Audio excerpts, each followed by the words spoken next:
bom com vocês? Sejam bem-vindas e bem-vindos ao Boletos Babados, aquela fofoquinha útil para enriquecer o seu dia. Meu nome é Tia Souto, eu sou planejadora financeira. Meu nome é Matheus Amaral, sou esposo, sócio e estrategista de marketing da Tia Souto. E nesse podcast a gente compartilha com vocês as histórias mais escabrosas que as minhas alunas, seguidores mandam sobre dinheiro e o que você pode fazer para evitar viver tretas como as delas. E se você quiser ser minha aluna, o Money Expert é o meu programa de implementação de influência financeira. Vira e mexe, a gente tem vagas abertas. O link da lista de espera tá aqui na descrição do grupo e você pode clicar nesse link para poder entrar e a gente te avisa quando tiver vagas abertas do meu programa de implementação. Combinado? E hoje finalmente chegamos no episódio 12 e vamos falar sobre casamento de castas. O que são castas? Castas é aquela divisão que tem na Índia, né? Tipo, você casa aqui, eu caso aqui, classes sociais diferentes só casam com classes sociais iguais. Então, agora a gente vai ouvir a história da Luísa. Da Luísa. Gente, vou contar pra vocês hoje a história da Luísa. A Luísa é uma moça bonita, de uns 28 anos, casada. Quando a Luísa chegou até mim, disse que era muito difícil falar sobre dinheiro com o marido. Fomos lançando planilhas e analisando as contas dela, no caso. E aí eu percebi que o marido dela era CLT também, ganhava por volta de 20 mil reais. Ela também era CLT, mas ganhava bem menos, mais ou menos uns 4 mil reais. O que acontecia na vida deles era que, apesar de casados, eles não conversavam sobre dinheiro, nem juntavam as contas, malemar um sabia com que o outro gastava, ganhava e por aí vai. A divisão era feita de forma aparentemente justa. Eles faziam o que a gente chama de divisão proporcional. Ou seja, como ele ganhava mais, 5 vezes mais, ele pagava 5 vezes mais as contas de casa. Então, por exemplo, o aluguel deles, com as contas de casa, aluguel, água, luz, telefone e internet, dava mais ou menos uns 3 mil reais. Desses 3 mil reais, a Luísa pagava 20%. E ele, o marido, pagava 80%. Então, a Luísa ficava com 600 reais de contas e o marido arcava com 2.400 reais das contas mensais de casa. Tem então, justo.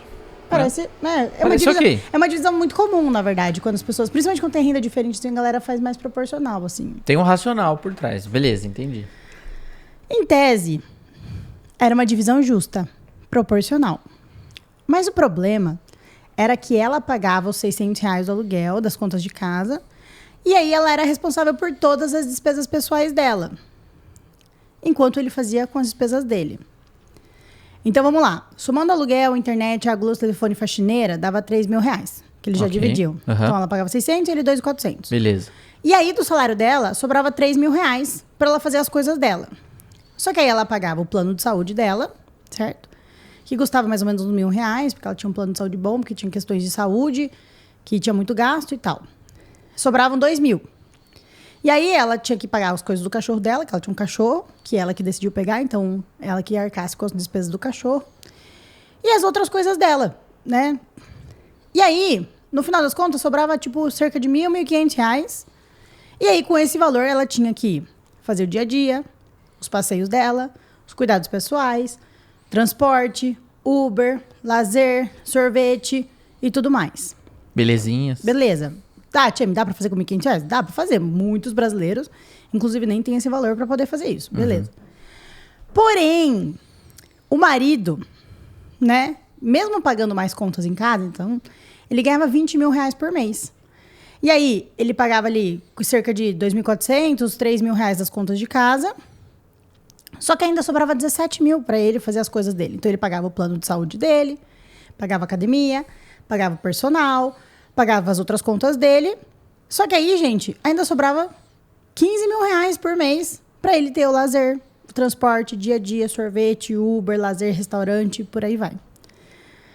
Na prática, o que acabava acontecendo? Ela queria, quando ele queria, tipo, sei lá, passear, vai no teatro. Aí ele falava, vamos no teatro? E ela respondia, Luísa, tá bom, vamos. Só que aí o que acontecia? Ela ia lá e ia num teatro que custava 300 reais o ingresso. Ou seja, ela gastava um valor que, percentualmente para a renda dela, era muito mais relevante.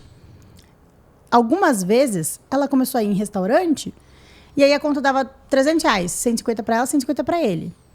Né? Ela não tinha dinheiro para ir e ele tinha. Cada um pagava o seu. E foi aí que ela começou a se enrolar nesse processo, né? Aqui, ó, exemplo, vamos no restaurante? Vamos. Ele ia um restaurante onde a conta dava R$500. Porque R$500, pensando na realidade dele, de alguém que tem 15 mil por mês pra gastar com essas coisas, é super compatível. Só que como eles comiam igual, eles não faziam uma divisão proporcional. Eles faziam uma divisão, você come metade, eu como metade, a gente divide por igual. Só que aí, eles comiam igual, dividiam a conta por igual, e aí era o certo na cabeça deles dividir por igual. Na minha cabeça também não tá errado isso. Então, assim, as contas fixas de casa e tal, era dividido proporcional. Isso. Só que quando era lazer, um passeio, alguma coisa... Como eles faziam tudo igual... Você vai comer no restaurante, eu também vou comer, divide pela metade. Exato. Assim, a princípio, me parece justa a lógica. Quando a gente olha assim por cima, fala, beleza, é ok essa lógica, né? Só que o que acontecia é que na prática é isso, é um diferenciamento de castas, né? Tipo, ela dá muito mais do que pode pra tentar manter o ritmo dele de passeio, de saída, e o dele tá sobrando muito mais, né? E não é nem que ele ostentava, era tipo um lazer ok. Mas assim, pra realidade dela, não era compatível. Pra dele, era. Sim. E aí nisso, ela tentava acompanhar o lazer no padrão dele, passeios, viagens, tudo no ritmo dele, né? Quando ela até chegou até mim, eles iam fazer uma viagem pra Europa. Que ela teve que juntar dinheiro mais de 3 anos pra poder ir, enquanto ele 2 meses já tinha conseguido se organizar pra poder fazer essa viagem pra Europa, sabe? Nisso, ela tentava acompanhar o lazer do padrão dele, passeios, viagens, tudo no ritmo dele, mas com uma renda infinitamente menor. E aí ela começou a jogar tudo no cartão de crédito. Aí começa a bola de neve, né? E quando ela percebeu, estava enrolada. O problema é que ela não entendia o que estava acontecendo, ela não percebia a causa do que estava acontecendo com as finanças dela. O que ela fazia? Ela usava o cartão de crédito como meio de pagamento, né? A renda dela não aumentou, ela continua ganhando menos do que ele. Começou a jogar a conta para frente. Divide em 10, divide em 10, divide em 10, e aí vem a bola de neve, batendo forte. E aí, nessa hora que assim, não era o caso deles, mas assim, pode começar aquele, você é desorganizada, você é descontrolada, você não sabe lidar com dinheiro. Quando na verdade a menina tá dando o melhor, só que não é que ela é descontrolada, é porque ela tá vivendo um padrão muito acima do que ela pode arcar, né? Uhum. A Luísa, aqui, quando lançamos tudo, planilhamos direitinho o método, a gente percebeu. Olha, Luísa, você tem aí mais ou menos R$1.500 de lazer. Não dá pra você ir num teatro de R$500, o ingresso. Não dá pra ir num restaurante cuja conta é R$300. Esses passeios não são compatíveis com a sua renda, com a sua realidade de quem ganha R$4.000. Talvez sejam compatíveis com a do seu marido, que inclusive mora na mesma casa que você, mas não com a sua. Inclusive, teve uma época que ele sugeriu dividir as contas por igual em casa, porque não era certo ele pagar mais só porque ele ganhava mais. Se ela quisesse pagar menos, ela tinha... Na verdade, na visão dele, ela tinha que ganhar mais para eles poderem dividir por igual. Só que ela falou, beleza, eu quero ganhar mais, mas isso não é da noite pro dia, né? E de fato, gente, a gente consegue... Eu acredito muito que todo mundo consegue aumentar a renda. Mas não da noite pro dia. A gente trabalha, estuda, se empenha para que no longo prazo a gente consiga aumentar a renda, não é do dia pra noite. E no caso deles, eles são CLT, né? Então, por exemplo, se ele conseguiu, por mérito dele, pelo estudo dele, conseguiu um emprego de 20 mil, talvez ela, no momento dela de carreira, ela ainda não tenha conseguido galgar isso. Então, assim, uma parte está sob o controle dela, outra parte não está sob o controle, né? Tipo, beleza, eu tô tentando. Pode ser que ela também fizesse corpo mole? Pode ser que ela também fizesse corpo mole. Daí é um pouco complicado. Mas eu acho que tudo isso a gente dialoga, né, em família pra... Beleza, você tá dando o seu melhor? Então, poxa, e se a gente tentar achar uma divisão mais justa aqui pra gente? Uhum.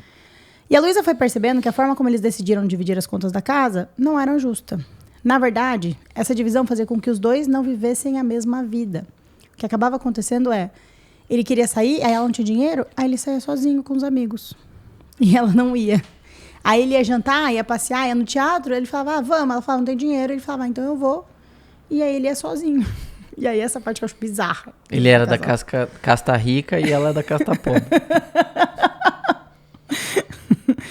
Ou seja, eram 2 pessoas casadas com padrões de vida completamente diferentes dentro da mesma casa. É nessa hora, gente, que eu falo pra vocês que é brother de república e vocês tiram sarro de mim, porque vocês falam, brother de república, isso aqui. Eu falei, vive um casal, os 2 juntos, na mesma casa. Um sai, o outro não tem dinheiro pra sair. E eles não conversam sobre dinheiro, não juntam as finanças, cada um vive a tua vida. Eu falo, tá bom, o que faz de vocês um casal? Tipo, morar sob o mesmo teto? Porque eu morei em república vários anos da minha vida, e não é porque eu moro no mesmo teto que eu sou marida, esposa, marido é ótimo, esposa de alguém, né? O que te faz ser um casal é projetos de vida em conjunto, divisão, partilhar os mesmos projetos, os sonhos, a convivência, né? Dividir o teto e fluidos não faz de vocês um casal. Aí vira tipo, sei lá, parece uma guerra fria, assim. Não é uma guerra fria, mas é um negócio meio esquisito, né? E aí vira um assunto tabu, a gente não fala mais sobre isso, vai criando um climão, e aí, tipo, não pode falar disso, aí ela fica culpada porque parece que ela tá usurpando do dinheiro dele, e ele parece que tá fazendo um favor de ajudar a esposa, entende? Porque, porra, na verdade são dois caras que moram junto na mesma casa, brothers de república, que só dividem o mesmo teto e não compartilham projetos de vida, entendeu? Aí... Isso aqui ainda é, assim, razoável, porque... tudo bem ele cobrar ela, ganhar mais, porque eles não têm filhos. Bota um filho nessa conta aqui. O bagulho fica muito louco, porque daí a divisão, evidentemente, fica desproporcional. Porque óbvio que ela não vai conseguir ganhar a mesma coisa que ele, tendo que ficar em casa cuidando de filho, ou tendo que sair de licença, ou tendo que dedicar mais tempo, não vai conseguir o mesmo nível de emprego. E aí, beleza, a mulher ganha menos porque tem que ficar em casa, o marido ganha mais, e aí a responsabilidade dela é ganhar a mesma coisa que ele, sendo que ela não tem as mesmas responsabilidades dentro de casa, entendeu? Ou seja, eram duas pessoas casadas com padrões de vida completamente diferentes dentro da mesma casa. E aí meu grande questionamento é, o que seria uma divisão justa? 50-50? Proporcional? Junta tudo? Porque uma coisa é duas pessoas que vivem com 24 mil reais. A gente tem aí uma média de 12 mil para cada um. Outra coisa é uma pessoa que ganha 20 e vive um estilo de vida com uma pessoa que ganha 4 e vive outro estilo de vida, sob o mesmo teto. Uma coisa é o casal que ganha 24 e os dois administram esses 24 para juntos o melhor usufruto de ambos, ou é uma guerra fria onde 20 e o 4 ficam brigando do tipo, né? Exato. Você é desorganizado, você ganha pouco. Você tá fazendo dívida, você é isso. E eu consigo até enxergar, de acordo com... Vamos lá. Qual que é o problema dessa divisão deles? O combinado deles é ruim. Um combinado de uma divisão semi-proporcional, porque não é 100% proporcional, né? Se fosse tudo proporcional, um restaurante, deu 200 reais, ela paga 40, ele paga 160, entendeu? Saiu, vamos no teatro, deu 500 reais, ela paga 100, ele paga 400, talvez a gente começasse a falar de alguma coisa mais justa, né? Então a divisão já é cagada. É muito engraçado porque muita gente acha que divisão proporcional é uma divisão boa. É justa, matematicamente me parece justa, né? Mas na prática nunca funciona. Na parte comportamental começa a dar pau, né? Ainda mais quando as rendas são muito diferentes, que nem essa daqui. Uma ganha 4, outra ganha 20. Se você pega uma pessoa que ganha 10, outra ganha 50, nenhuma divisão vai ser boa, assim, tipo, proporcional, 50-50. 50-50 já é injusto de qualquer jeito, né, gente? Só funciona 50-50 quando você tem um casal que ganha mais ou menos a mesma coisa. Aí funciona uma divisão 50-50. Mas na minha cabeça, no longo prazo, vai dar pau. Tá? Porque até hoje, todos os casos que eu pego, todas as divisões de casal, qualquer tipo de divisão de casal dá ruim. Na minha opinião, tá, gente? Minha opinião, TM, junta tudo. Casou? Tem que casar, tem que juntar, pensar como um só, os projetos de vida dos dois, os objetivos dos dois, quais são as coisas quais são os lazeres, a vida, a casa, o padrão, o carro que cabe no orçamento dos dois. Ou seja, a partir do momento que os dois ganham 24... Então, tá bom, qual vai ser a melhor divisão desses 24 mil? A gente pode gastar 3 com casa? Beleza. Quanto a gente vai gastar com carro? Quanto a gente vai gastar com mercado? Quanto a gente vai gastar com lazer? O seu plano, o meu plano juntos? Beleza. Então, a gente vai gastar 8 para morar, 5 com as coisas do dia a dia, mercado, farmácia, 3 com lazer, e aí vamos guardar 5 mil reais? E o que sobra, desses 5 mil, o que a gente vai fazer? Dá para ir para Europa? Ou não? Vamos fazer uma viagem nacional? Ou vamos guardar para comprar a nossa casa, dar uma entrada? Enfim, a sobra também é direcionada, né? Assim, eu consigo entender o lado dele, né? De alguma forma também não deixar... Tipo assim, sabe aquele negócio, tipo... Pô, eu me esforcei pra caramba e conquistei isso. E aí, eu acho que também valeria a pena você se esforçar pra caramba e conquistar também, né? E aí eu acho que o cara, tipo, meio que dá umas espizinhadas, assim, dá umas forçadas, dá umas cutucadas nela pra ela se mexer, né? E aí vai muito do combinado e do comportamento. Por exemplo, vamos pensar que ela fosse uma encostada, tipo assim, eu fiz o mínimo e não vou fazer mais por isso. Aí, talvez tivesse certo ele dar umas cutucadas nela, entende? Sim. Não sei se é essa aqui a melhor forma, mas eu acho que com muito diálogo, né, através de faz sentido pra gente. Mas não é pra espizinhar, é pra incentivar, cacete. Tem que ser um diálogo aberto, né? Não é tipo, uma indireta. Você ganha pouco, você tem que ganhar mais. Porque você faz dívida. Gente, não é sobre indireta, do tipo, pô, amor. É direta, E aí? Bora ganhar? O que tá faltando pra gente ganhar mais? Vamos prestar um concurso? Vamos pensar junto? O que você pode fazer? Qual que é o próximo cargo? Como que você pode fazer pra ser promovida? Como é que tá o trabalho? Não é sobre cutucar o outro, é por amor. Então você incentiva o outro a querer crescer. Só que enquanto o outro não está crescendo, né? Você, poxa vida, você quer construir uma vida em conjunto? Como é que você quer, sei lá, ir no teatro sem sua esposa? E isso faz sentido na sua cabeça. Ou no segundo combinado, tipo assim, então beleza, então vamos supor, e eles no caso não tinham filhos, mas vamos ter filhos, né? Você pode ficar em casa trabalhando meio período e cuidando da casa, né? Você cuida dos filhos, ou a renda, você vai ficar 100% em casa, a renda vai ser minha e você se dedica à nossa família. Então, tá tudo certo, desde que eles tivessem um diálogo aberto, né? E desde que eles entendessem que essa renda era uma renda familiar, né? Eu acho que isso estava pegando bastante, né? Na minha cabeça, gente, qualquer divisão dentro de um casamento, ela vai gerar algum tipo de conflito em algum momento. Não, gera uma competição. Porque, e se alguém fica desempregado? O outro faz o quê? Gera uma competição. Tipo, não, imagina... você tá desempregado aí, então não, mano, você se vira. Porque, tipo, você tá desempregado, entendeu? Então não existe parceria. Não é do tipo, nós dois juntos estamos batalhando pelos nossos planos. Eu batalho pelo meu e você não tá dando o seu 100% pra batalhar pelo seu. E aí, quando você coloca, beleza, vamos viajar. Aí, imagina, um não quer viajar, o outro quer. Não, você que quer, você que pague. Mas eu quero ir com você. Então você que pague pra mim. Tipo... onde é que tá a parte casamento desse rolê, sabe? O que você acha dessa divisão? Como é que você divide as contas aí na sua casa? Você está feliz e satisfeita em como você divide as contas aí com seu marido, com a sua esposa? Você divide proporcional? Você junta as contas? Cada um paga uma conta? Como é que funciona aí na sua casa? É justo que um pague pelo outro? Será que existe, inclusive, essa mentalidade de um pagar pelo outro? Né? E se fosse o contrário, gente? Uma mulher que ganha 20 mil e um cara que ganha 4 mil. Tem diferença? Polêmico, né? A gente fez um post uma vez contando essa história no Instagram, né? Foi, mês passado. E aí rolou uns comentários muito bizarros. Preciso ler esses comentários. Muito bizonhos. Muito bizarros os comentários. Olha aqui, ó. Olha o comentário que teve. Aí não tem nenhum problema. Teria problema se fosse a mulher ganhando 20 e o marido 4. Com pouco tempo, ela perderia o interesse e a admiração por ele. Gente, pelo amor de Deus, né? Lógico que não. Esses homens são tudo traumatizados. É um cara comentando isso. O cara traumatizado achando que mulher só pensa em dinheiro. Tudo bem, ele pode ter até se relacionado com mulheres que só pensam em dinheiro, mas isso não generalizem. Tem uns comentários assustadores. Olha esse aqui. Uma mulher, outro cara, o John, uma mulher ganhando 20 mil nem estaria se relacionando com um rapaz que ganha 4 mil. Aí o fato oposto ocorre e ainda querem reclamar da divisão desproporcional. Lógico que vai ser desproporcional. É só você ir se relacionar com um cara que ganha 4 mil e compartilhar dos mesmos padrões. Oi?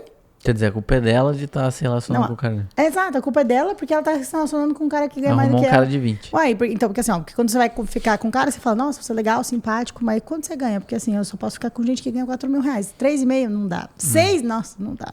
Tem que ser exatamente a mesma renda. Antes do date, me manda a sua declaração de imposto de renda pra eu ver como é que tá. Se você é compatível comigo. Gente, além de achar uma pessoa legal, que já é difícil hoje em dia, a gente tem que achar alguém legal com o mesmo padrão de renda. E como se esse padrão de renda fosse estático. Porque assim, quando eu achei o Matheus, a gente ganhava igual. Os dois eram pobres e não tinha renda nenhuma. Não, e ao longo da vida, né? Eu cresci profissionalmente, ganhei muito mais. Aí depois o negócio quebrou. E não, aí teve uma época que você ganhava muito mais. E eu tipo, nossa, eu me sentia pobre, perrapada do seu lado. Mas a gente sempre juntou a cabeça. Mas eu me sentia óbvio, devendo. E aí depois teve uma época que o negócio do Matheus quebrou e eu tava melhor. E aí eu mandava dinheiro pro Matheus quando ele morou no México. E aí são fases da vida, entendeu? Inclusive agora que eu estou grávida, o Matheus, a gente combinou. Eu falei, Teu, 100% da nossa renda depende disso daqui, que a Amor tem um plano, nossa empresa de educação financeira. E a gente precisava de uma fonte de renda que não dependesse de mim exclusivamente. E aí a gente foi lá esse início do ano passado e o Matheus... Pensamos juntos em negócios que ele poderia fazer para poder diversificar a nossa fonte de renda. E aí, então, assim, hoje o Matheus tem uma outra fonte de renda para além da nossa empresa, para poder, né, balancear, mas tudo isso a gente pensou junto, entende? Então, não é o meu dinheiro da minha empresa e o dinheiro dele da empresa dele, né? Um cara que ganha 20 mil tem que casar com uma mulher que ganha 20 mil pra conta ser justa. Pois é. Nossa, o povo tudo... Aqui, ó, a Polly comentou. Se você tá solteiro e tá assistindo esse episódio, coloca a sua renda aqui embaixo nos comentários pra você encontrar. Alguém vai com a mesma renda, procura lá nos seus comentários. Alguém vai curtir. Aqui temos as finanças separadas e funciona muito bem. Nunca vi um contra-cheque dele. Isso foi engraçado também, né? A gente acaba, né, nos cursos, enfim, vendo o caso das pessoas. E aí tinha um casal que era isso também. 20 anos junto, 2, 3 filhos nas costas. E aí um não sabia o quanto o outro ganhava, né? E eu lembro que você tava lá numa discussão ali, uma análise da aluna, e você falou assim, você não acha que não tá na hora de ter essa intimidade, né? Ou seja, pô, você passa 20 anos com uma pessoa, você tem filhos, né? Você cuida da casa, paga as contas, os boletos, e aí, tipo, você nunca se deu ao luxo de perguntar, e aí, mano, quanto você ganha? Quanto eu ganho? Não é luxo, é o mínimo. A minha pergunta aqui é pra Polly, né, que falou que nunca nem viu um contra-cheque do marido. A minha pergunta é, mulher, o que você chama de funcionar muito bem? Porque pagar as contas me parece o mínimo. Funcionar muito bem significa quantos planos vocês já realizaram juntos? Quantos sonhos vocês já realizaram juntos? Sabe? E se um perdeu o emprego, o que o outro vai fazer? Gente, a Jaine, quando meu marido estiver ganhando 20 mil reais, ele vai pagar as contas sozinho. Nada mais justo para o provedor da casa. Coitado do seu marido, Jaine. Esse é o melhor. Uma menina escreveu aqui, ó, Diário Casa. Meu perfil dela. Meu marido ganha 6K e eu não pago uma garrafa de água. Com 20K eu nem saía da cama. Porque ela tá achando que 6 mil reais é rico. Ô, mulher de Deus! Pelo amor de Deus, né? Deixa eu falar, tipo assim... por nenhum dinheiro do mundo me faria não sair da cama. Porque trabalho, pra mim, faz parte do meu forjar como ser humano. Faz parte da minha vida, entende? Se ele ganhar 20 mil, ela nem deveria pagar nada. Pão duro. Gente, a internet é horrorosa às vezes. Bora lá! E aí, Teu? É isso. Converse. Converse sobre dinheiro. Na minha opinião, recomendação é junta tudo. Conversa sobre isso, sabe? Não é um ganha 20 e outro ganha 4, os dois ganham 24 e a gente se organiza financeiramente a partir daí. Ela aumentou a renda, tá ganhando de 4, agora tá ganhando 10, poxa, então agora a família ganha 30, sabe? Criem planos em conjunto, tenham sonhos em conjunto e trabalhem duro para conquistar tudo isso, né? No final das contas, eu acho que o caso da Luísa é um grande exemplo de a divisão que ela tá não é justa e essa divisão injusta tá fazendo e causando o endividamento dela, sabe? Então precisa ter uma conversa muito franca com o marido para que ele entenda que a causa do endividamento dela é uma divisão injusta dentro de casa. Feito, meu povo! Então, se você gostou desse episódio, deixa aqui o seu like e manda essa história, porque eu tenho certeza que você lembrou de alguém. Manda essa história pra alguém falando assim, lembrei de você. Se você quiser entrar no Money Expert, meu programa de fluência financeira, o programa de implementação da fluência financeira, e quiser evitar tretas como essa, aprender a falar em casal, eu vivo mais ou menos uma situação como essa e eu quero conseguir juntar as finanças com meu marido, quero que ele participe, quero que a gente planeje juntos, realize sonhos juntos e que isso não soe pesado, né, um fardo ou culpa em ninguém. Eu te convido a participar do Money Expert. A lista de espera dele está aqui na descrição, no link no link na descrição aqui do vídeo. E a gente sempre abre aí condições especiais para quem participa aqui do podcast. E se você também tem uma história de perrengue financeiro, como é que você faz para mandar o caso pra gente aqui? Se você quiser contar a sua história pra gente, a gente muda datas, nomes, profissões, cidade, para que ninguém saiba que é você. Então você pode mandar a sua história pra gente no historias@boletosbabados.com. Como é que é? historias@boletosbabados.com por e-mail. Você manda a sua história, a gente entra em contato e traz aqui pro podcast. Combinado? E é isso, meu povo. Um beijo, a gente se vê no próximo episódio. Até a próxima.